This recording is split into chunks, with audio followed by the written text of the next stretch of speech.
Hi, Nick. Hi, Cody. A lot changed while you were gone from WWE. Vince was in control of creative when you left, and you come back, and now Hunter is in charge of creative.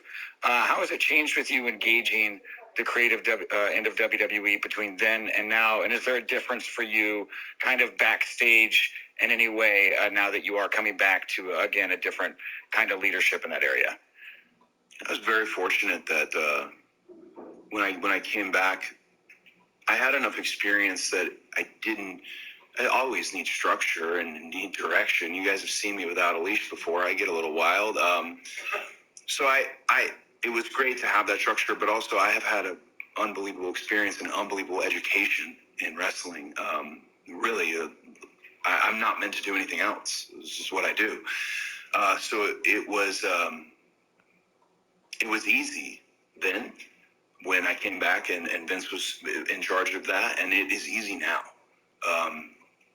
because the way I look at it, and I don't mean this from any like braggadocio or arrogance, and this is something that I talked about with one of my kids, at the school, is if I'm the best, then it doesn't matter who is showing me where to go and telling me what's next. If I'm the best, if my transaction is simple, these fans pay their money and I make them feel something, and I can do that better than anybody, if I can, then it can be this person and it can be that person. I mean, I will say, and I, again, don't want to get mushy with it or anything, but Triple H has no reason to be a fan of mine, if you really think about it.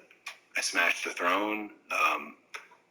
I took a lot of shots, always lighthearted, but I think he knew where it was coming from.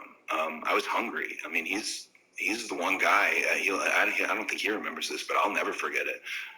I remember I talked to him in gorilla position one time when I was really frustrated doing Stardust, and I went to walk out, and he looked back at me and he said, "Hey, rattle the cages." And I okay, that could have meant a lot of things. Go talk to the writers. He said, rattle the cages.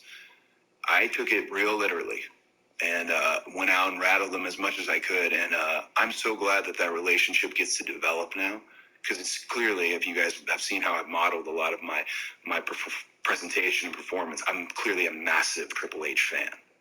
So I'm glad that he's the coach and I get to play, and I want to play quarterback. And I'm just, again, I owe him a lot for how he handled my dad, but I don't want him to look at me and see my dad. Damn. I want him to look at me and see me. And today I felt like he saw me. And that's very important. My last name's done a lot of things for me, but we're at a point in my career where my first name has to do those things as well.